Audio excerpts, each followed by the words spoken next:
नमस्कार साथियों, स्वागत है आप सभी का हमारे YouTube चैनल अभिषेक श्रीवास्तव यूटी पर। आज के नए टॉपिक रेशियो एंड प्रोपोर्शन, अनुपात और समानुपात के साथ।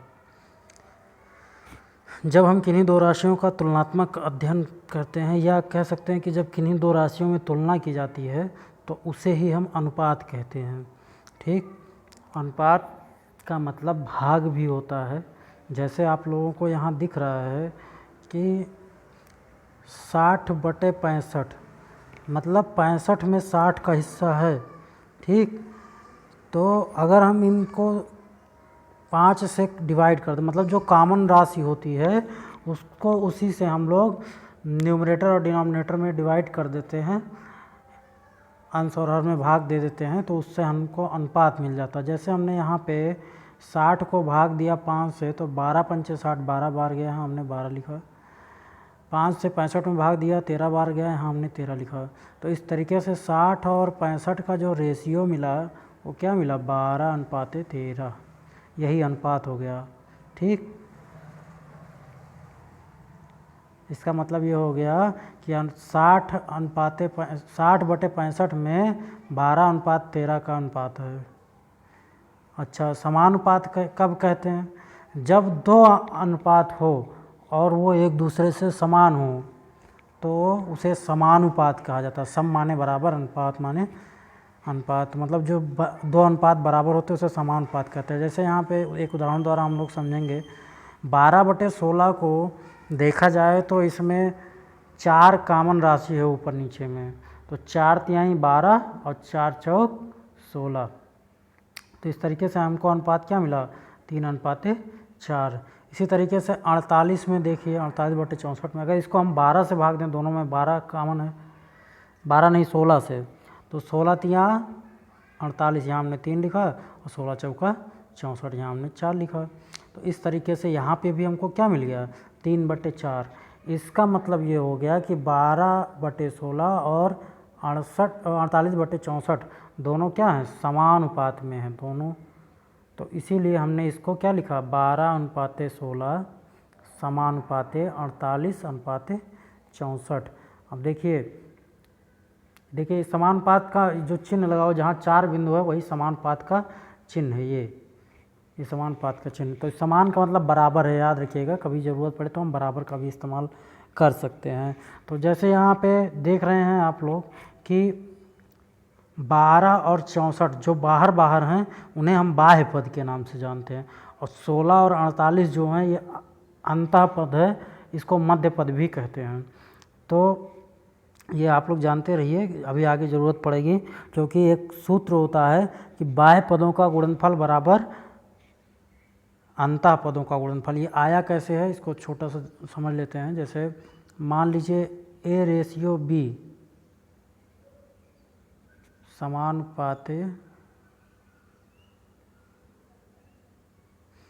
C/D।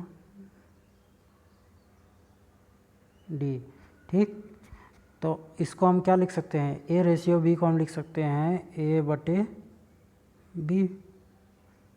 समानुपात अभी हमने बताया था बराबर होता है, C और अनुपात D मतलब C/D।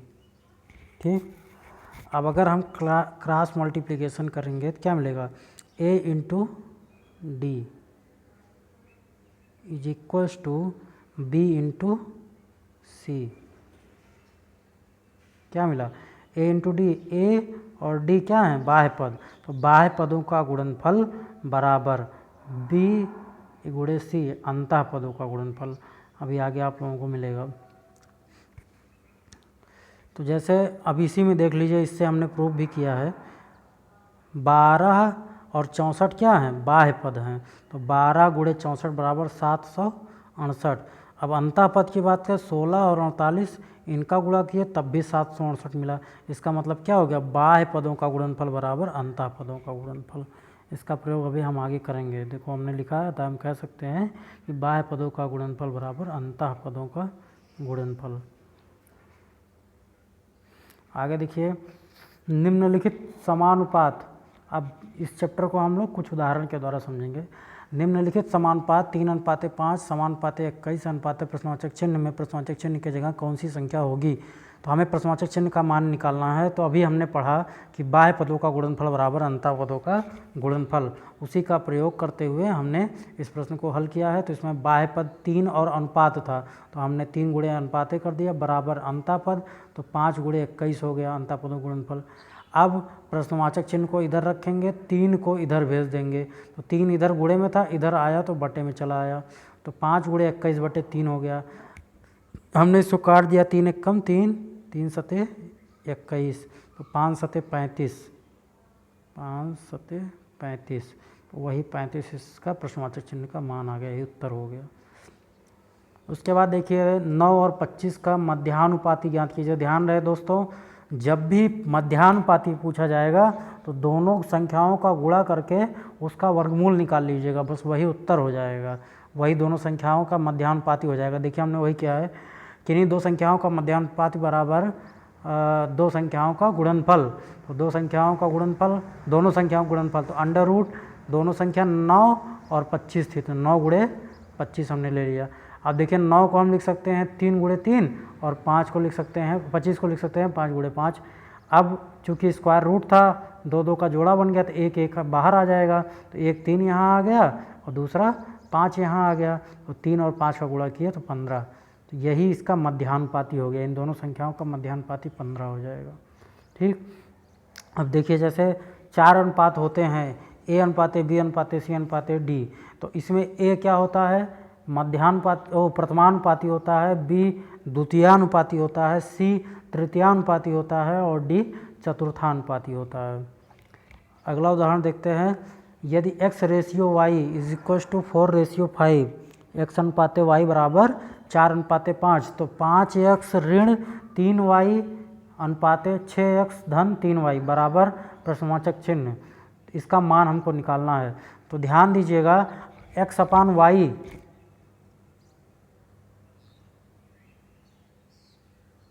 x अपान वाई की बात अगर हम करते हैं तो x अनुपाते y को हम x अपान वाई लिख सकते हैं, बराबर हो गया 4/5 के। ठीक, 4 अनुपाते 5 को भी हम 4/5 लिख सकते हैं।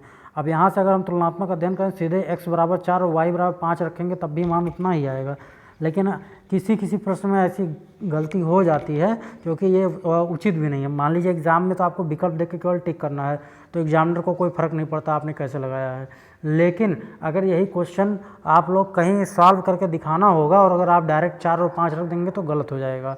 वहाँ x की वैल्यू आपको 4k और y की वैल्यू 5k या 4a 5a कुछ भी ले सकते हैं, लेकिन उसके कोफिशिएंट जो उनका अनुपात है, जो रेशियो हो, उसी के कोफिशिएंट के साथ लेंगे। तो जैसे यहाँ पे x की वैल्यू 4k समथिंग थी तो हमने इसको 4k मान लिया, और y की वैल्यू यहाँ पे 5 थी तो हमने 5k मान लिया। अब हमने x की वैल्यू, और हालांकि अभी k लास्ट में कट जाएगा वो दूसरी चीज़ है, लेकिन आपको k मानकर ही लगाना पड़ेगा, अन्यथा आपका सवाल गलत हो सकता है। तो x की वैल्यू हमने इसमें देखिए 5x minus 3y plus अनुपाते 6x plus 3y का अनुपात हमको निकालना था। This equals to 5x minus 3y upon 6x plus 3y हो गया। ठीक, अब हम लोग क्या करेंगे, x की वैल्यू 4k और y की वैल्यू 5k पुट कर देंगे। तो यहाँ देखिए 5x था, 5x का मतलब 5 इंटू x, तो 5 इंटू 4k हो गया x की वैल्यू, फिर माइनस 3y, तो माइनस 3 इंटू 5k हो गया क्योंकि हमने y की वैल्यू 5k मान रखा है। फिर इसी तरीके से नीचे x और y की वैल्यू पुट करके इसको सॉल्व करेंगे तो हमको मिल जाएगा 5k अपान 39k, k और k कैंसिल हो गया, तो हमको एट लास्ट मिल गया 5:39। ध्यान रहे दोस्तों, अगर इस 5 और 39 में कुछ भी कॉमन होता तो हम काटते तब वो एक्चुअल रेशियो आता, ये नहीं कि आप उसी पे छोड़ देंगे। अगर छोड़ दें, जैसे मान लीजिए 10/78 होता तो हम लोग उसको 2 से काटते, 2 पंचे 10, 2 39 सही हम 78, तो 5/39 इसका उत्तर होता सही। ठीक, ये चीज़ ध्यान रखिएगा। आगे देखिए 17:19 के प्रत्येक पद में से क्या घटाया जाए कि अनुपात 5:7 हो जाता। तो हम मान लेते हैं कि 17:19 में से x घटाएंगे तो उसका मान 5:7 हो जाएगा। तो हमने क्या किया, 17 और 19 दोनों में से यहाँ पे x घटा दिया है और इसको बराबर कर दिया है 5/7, क्योंकि प्रश्न यही कह रहा है कि वह पद घटाने पर ये 5:7 के अनुपात में हो जाता है। अब इसको हम बटे में बदल लिए, तो 17 - x बटे 19 ऋण x बराबर 5/7। तो अब क्रॉस मल्टीप्लिकेशन कर देंगे जो हमेशा से हम लोग करते हैं। तो इसमें 7 से गुणा करें तो 17 × 7 = 119 ऋण 7 × 1 = 7x बराबर, इसमें 5 से गुणा हो जाएगा तो 19 × 5 = 95 ऋण 5x हो गया। अब इसको हम लोग पक्षांतर करके हल करेंगे तो x का मान आ जाएगा 12, और यही x का मान जो आया है वही उत्तर हो जाएगा, क्योंकि वही हमने माना था, माना प्रत्येक पद में x घटाया जाए। ठीक, तो क्यों, और यही प्रश्न पूछा था कि क्या घटाया जाए, यहाँ देखिए क्या घटाया जाए, तो वही हमको निकालना था और हमें उसका मान मिल गया। अगले प्रश्न पे आते हैं। 3:5 के प्रत्येक पद में क्या जोड़ दें कि अनुपात 2:3 हो जाए। देखिए पिछले प्रश्न में कहा था घटा दें तो अनुपात इतना हो जाए, इसमें कहा है जोड़ दें। प्रश्न समान है, बस चिन्ह का परिवर्तन करना है। तो 3:5 में हम लोग क्या करेंगे, x जोड़ेंगे दोनों पक्षों में। और देखिए कभी कभी प्रश्न ऐसे भी पूछ सकता है कि अंश में x घटा, अंश में इतना घटा, वही संख्या घटाने पर और y में उसी मतलब हर में वही संख्या जोड़ने पर अनुपात इतना हो जाता है। तो आप क्या करेंगे, अंश में से x को घटा देंगे और हर में x को जोड़ देंगे, और जो इतना कह रहा अनुपात हो जाता है उसके बराबर करके उसको तिरछा गुणा करके हल कर लेंगे, जो x की वैल्यू आएगी वही उत्तर हो जाएगा। तो इसमें फिलहाल हम लोग क्रॉस मल्टीप्लिकेशन करेंगे। ठीक, तो 3 से मल्टीप्लाई किए तो 3 × 3 = 9 धन 3 × 1 = 3x हो गया बराबर, 2 से इसमें गुणा किया हमने तो 2 × 5 = 10 धन 2x हो गया। अब इसका पक्षांतर करेंगे तो x वाले टर्म को इधर ले आएंगे, तो यहाँ हो गया 3x ऋण 2x, क्योंकि इधर 2x धन में था। फिर 10 यहाँ पे था, 10 हमने ऐसे लिख लिया, यहाँ पे 9 धन में था, इधर आया ऋण में हो गया, तो 3x ऋण 2x बराबर x हो गया, और 10 में से 1 गए, 10 में से 9 गए 1। अच्छा, अब आप लोग उत्तर की जांच भी कर सकते हैं। आपका अनुपात था 3:5 यानी 3/5। कह रहा है कि अंश और हर में कौन सी ऐसी संख्या, तो देखिए हमारा उत्तर 1 आया, तो हम मान लीजिए 1 जोड़ते हैं अंश में और 1 हर में जोड़ते हैं। ये उत्तर की जांच हम कर रहे हैं। तो ये हो गया 3 और 1 4 और 5 और 1 6, तो बटे 6, कितना हो गया 4/6। अब अगर दोनों में 2 कॉमन है, 2 से भाग दे दीजिए, 2 दूनी 2, 2 दूनी 4, 2 तिहाई 6, तो अंत में अनुपात कितना आ गया 2:3।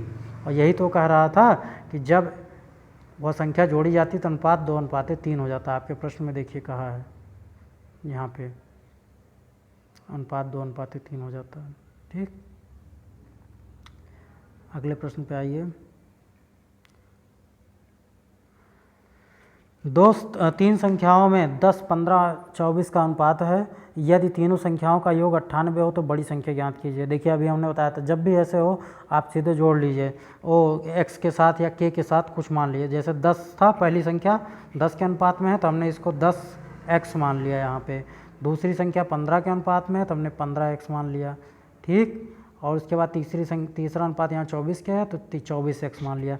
तो यही तीनों संख्या हो गई। अब कह रहा है कि इन तीनों संख्याओं का योग कितना है, ये देखिए 98 है यहाँ पे। ठीक, तो हमने क्या किया कि तीनों संख्याओं को जोड़ करके 98 के बराबर कर दिया। यहाँ देखिए 10 धन 15 धन 24x बराबर 98, सबको जोड़े तो यहाँ 49x आया बराबर 98। x बराबर क्या हो गया, यहाँ 49 गुणे में था तो यहाँ बटे में आ गया, तो उत्तर 2 आ गया x का मान। लेकिन बड़ी संख्या पूछा था तो जाहिर सी बात है जो अनुपात बड़ा होगा वही संख्या भी बड़ी होगी। तो यहाँ देखिए 10, 15, 24 में सबसे बड़ा अनुपात 24 का है, तो हम लोग क्या करेंगे बड़ी संख्या के लिए 24x में x का मान रख देंगे, तो 24 × 2 बराबर 48। तो यानी सबसे बड़ी संख्या क्या होगी 48, यही आपका उत्तर हो जाएगा। अगले उदाहरण की तरफ चलिए। एक संख्या का 25% दूसरी संख्या के 20% के बराबर है, दोनों संख्याओं में अनुपात ज्ञात कीजिए।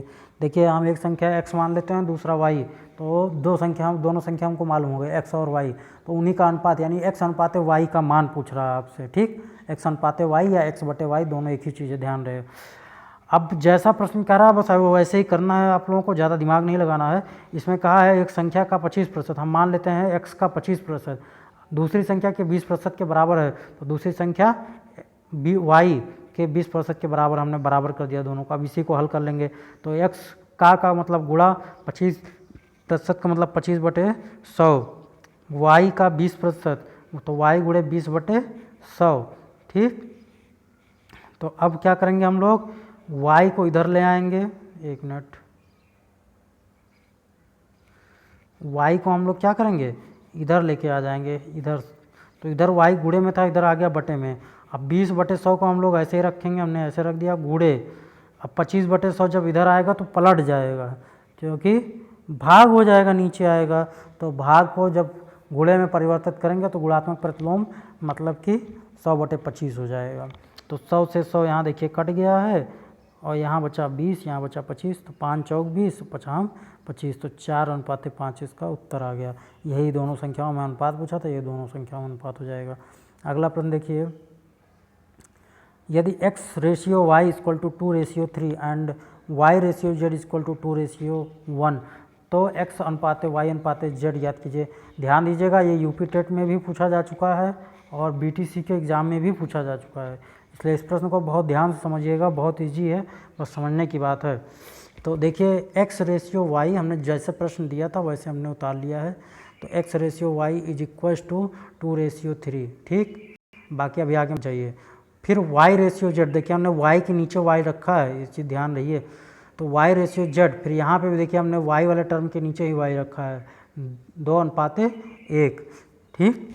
लेकिन यहाँ पे देखिए y का मान 3 है, यहाँ पे 2 है, अलग अलग है, इसलिए हम इसको बराबर करेंगे। तो इससे इसमें गुणा कर देंगे और इससे इसमें गुणा कर देंगे। तो हम 2 से इसमें जब गुणा करेंगे तो हमको मिलेगा 2 दूनी 4, 2 तिहाई 6, और जब हम इसके कोफिशिएंट 3 से इसमें गुणा करेंगे तो 3 दूनी 6, 3 एकम 3, मिल गया।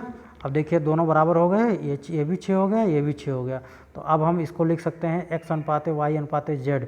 तो x की जगह पे हमने क्या लिख दिया यहाँ से 4, y की जगह पे देखो दोनों जगह कॉमन था 6, हमने 6 लिख दिया, उसके बाद z हमारा 3 हो गया। तो 4:6:3, यही उत्तर हो गया। अब इसको भूल जाएंगे इधर गुणा करने के बाद, फिर इसी से हम लोग रेशियो उठाकर रखेंगे, ठीक। 4:6:3। आगे चलिए, अब देखिए वहाँ 3 में पूछा था, यहाँ 4 में पूछ लिया है।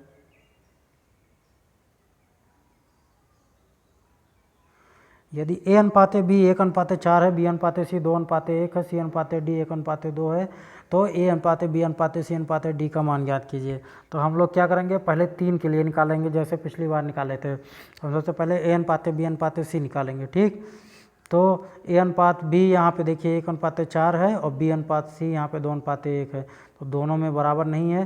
तो 2 तरीका है, एक तो आप 2 से इसमें गुणा कर दीजिए और 4 से इसमें गुणा कर दीजिए, ठीक, इसमें। और दूसरा तरीका यह है कि केवल इसी में 2 से गुणा कर दीजिए, तब भी दोनों बराबर हो जाएंगे। यहाँ देखिए 4 हो जाएगा, लेकिन हमने गलती से कर दिया है, कोई बात नहीं, वो गलत नहीं है, बस बाद में हमें अभी काटना पड़ेगा। तो हमने क्या किया है, 2 से इसमें गुणा किया है, तो 2 से हमने गुणा किया, 2 एकम 2, 2 चौक 8।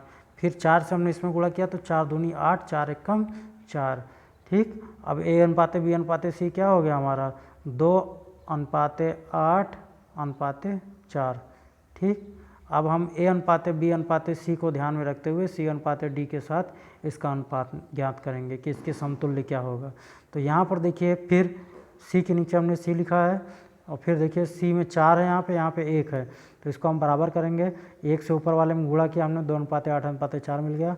फिर 4 से हम इसमें गुणा करेंगे, 4 एकम 4, 4 दूनी 8। अब देखिए c की वैल्यू क्या हो गई, बराबर हो गई। तो अब यही हमारा उत्तर हो जाएगा, a अनुपात b अनुपात c अनुपात d, तो 2:8:4:8। तो 2:8:4:8। हमने कहा था अगर कोई चीज़ कॉमन होती तो काट देते, देखिए सब में 2 कॉमन है तो 2 से भाग दे देंगे, तो 2 एकम 2, 2 चौक 8, 2 दूनी 4, 2 चौक 8। तो हमारा विकल्प क्या हो गया, 1:4:2:4, यही उत्तर हो गया। बढ़ते हैं 10वें उदाहरण की तरफ। यदि x बराबर 1/3y और y बराबर 1/2z, तो x अनुपात y अनुपात z का मान ज्ञात कीजिए। ध्यान रहे, ऐसे प्रश्नों में हम लोग को ये चतुराई दिखानी होती है कि इसको हम मान लीजिए x अनुपात y अनुपात z के अनुपात में दिखाना है, तो हम किसी ऐसे रूप में परिवर्तित करें कि तीनों समान हो जाएं। जैसे हमने देखिए यहाँ पे x और z को रिप्लेस करके y के फॉर्म में ले आया है। तो x बराबर 1/3y दिया गया था, हमने क्या किया, x बराबर क्या कर लिया है 3y, मतलब पहले अभी डायरेक्ट रख दिए हैं, x बराबर 1/3y। y की जहाँ पे y बना रहने दीजिए, इसको बदलने की ज़रूरत नहीं है। z के जहाँ पे देखिए यहीं से हमने क्रॉस मल्टीप्लिकेशन कर दिया है, 2 को यहाँ पहुँचा दिया तो 2y, z बराबर दिया, वही 2y ने यहाँ रख दिया है। अब सब में y से भाग दे देंगे तो सब में y खत्म, क्योंकि तीनों y कॉमन था, तो 1/3 अनुपाते 1/2। तो इस बटे को हटाने के लिए हम पूरे समीकरण में 3 से गुणा कर देंगे। तो जब 3 से गुणा करेंगे तो 3 से 3 कट जाएगा, यहाँ बचेगा 1, फिर 3 1 कम 3, फिर 3 दूनी 6। तो इस तरीके से 1/3/6, यही उत्तर हो गया हमारा। अगला प्रश्न है, सोनी, मोनी और टोनी को 2400 रुपया 2:3:5 के अनुपात में बांटे गए, सबसे अधिक धन किसको और कितना मिला। ध्यान दीजिएगा, यहाँ पे टोनी का अनुपात 5 है और 5 सबसे अधिक है तीनों अनुपातों में, इसका मतलब टोनी को सबसे ज़्यादा मिला है, तो हमको टोनी का ही निकालना है। तो क्या करेंगे हम लोग, सबका मान लेते हैं कि सोनी को 2x मिला है, मोनी को 3x और टोनी को 5x। तो तीनों को जोड़ेंगे तो 2400 के बराबर होगा कि नहीं, क्योंकि 2400 को ही तो बांटा गया था 3 भागों में। तो तीनों को हमने 2x धन 3x धन 5x तीनों को जोड़ करके हमने 2400 के बराबर कर दिया। ठीक, तो यहाँ जब जोड़ेंगे तो 10x मिलेगा, इधर 2400, तो x बराबर क्या होगा 2400/10, 10 से भाग होगा तो 240 आ जाएगा। तो ये x का मान आया है। तो अगर हम इसमें रखेंगे तो ये सोनी का भाग आ जाएगा, इसमें x का मान रखेंगे तो मोनी का आ जाएगा, इसमें x का मान रखेंगे तो टोनी का आ जाएगा। तो चूंकि हमसे सबसे ज़्यादा किसको मिला था ये पूछा गया, तो सबसे अधिक टोनी को मिला, तो उसी में सब टोनी का 5x था, तो हमने x का मान रख करके 1200 रुपये निकाल लिया। इसका एक तरीका और भी है जो अक्सर आप लोगों को बताते भी हैं लोग और जानते भी हो, तो वो यहीं से आता। देखिए, जो लोग शॉर्ट ट्रिक बना देते हैं वो कॉन्सेप्ट से ही आता है, ऐसा नहीं है कि कहीं से प्रकट हो जाता है। मेन तो बेस यही है जो हम पढ़ा रहे हैं इस समय, उसी से ही शॉर्ट ट्रिक बनता है। ठीक, जब आपका टारगेट क्लियर रहेगा, जब आपका बेस क्लियर रहेगा तभी आप इसको कर पाओगे। तो उन्होंने किया क्या है कि 2400 रुपये टोटल थे, अब इन्होंने इसमें से टोनी का हिस्सा निकाल लिया है। तो क्या किया है, टोनी का हिस्सा 5 था, कुल कितने में से 10 में से। अब भाग दे दिए हैं, 5 1 5, 5 दूनी 10, 2 से भाग दे दीजिए, 1200 आ जाएगा। यही 1200 रुपये उत्तर था। ठीक, अगले प्रश्न पे, एक थैली में 1 रुपये 50 पैसे और 25 पैसे के सिक्कों की संख्या 1:4:4 की अनुपात में है। यदि उनका कुल मूल्य 200 रुपये है तो 25 पैसे के सिक्कों की संख्या याद कीजिए। यहाँ पे देखिए, अक्सर लोग गलती क्या करते हैं, शॉर्ट ट्रिक वाले सबसे ज़्यादा गलती करते हैं। क्या करेंगे, 25 पैसे के सिक्कों की संख्या में उठा करके, जो कि 200 रुपये को डिवाइड किया गया था, तो उसमें से अनुपात इसका 4 है, तो 4 बटे में कुल 4 धन 4 धन 8 और 1 9, कुल बटे में 9, तो यानी 200 का 4/9 निकालेंगे, फिर कहेंगे यार उत्तर ही नहीं आया। अरे कैसे आएगा भाई, यहाँ पे ध्यान तो दो, रुपया और पैसे का अनुपात समान राशियों में देखी जाती है। यहाँ पे देखिए,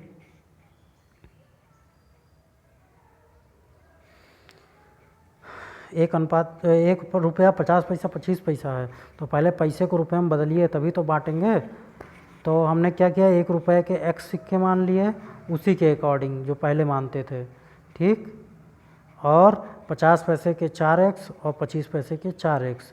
अब आगे देखिए हमने क्या किया है, x रुपया था, हमने उसको लिया। अब 4x जो था वो पैसा था, तो हम पहले इसको रुपये में बदलेंगे। रुपये में बदलने के लिए हम जानते हैं 1 रुपये में 2.50 पैसा होता है, तो इसीलिए हमने 2 से भाग दे दिया, बन गया रुपये में। फिर यहाँ पे देखिए 25 पैसे के 4 सिक्के होते हैं 1 रुपये में, तो हमने 4 से भाग दे दिया, तो 4x/4। और इस टोटल का जो सम होगा वो 200 रुपये के बराबर होगा, क्योंकि 200 रुपये को 3 भागों में बांटा गया। तो इस तरीके से x का मान 50 आ जाएगा। और 20 पैसों की संख्या चूँकि निकालनी थी, तो 20 का अनुपात 4 था, तो 4x में हमने x का मान रखा 50, 5 चौक 20, 200 सिक्के होंगे, तो 25 पैसों की संख्या कितनी होगी, 200। धन्यवाद साथियों, ये टॉपिक यहीं पर समाप्त होता है। इससे बाहर और कहीं से भी परीक्षा में नहीं पूछा जाएगा। यदि ऐसा कहीं कोई क्वेश्चन छूट गया हो गलती से, तो उसे कमेंट करके ज़रूर बताएं, जिससे हम उसको बता सकें आप लोगों को। धन्यवाद।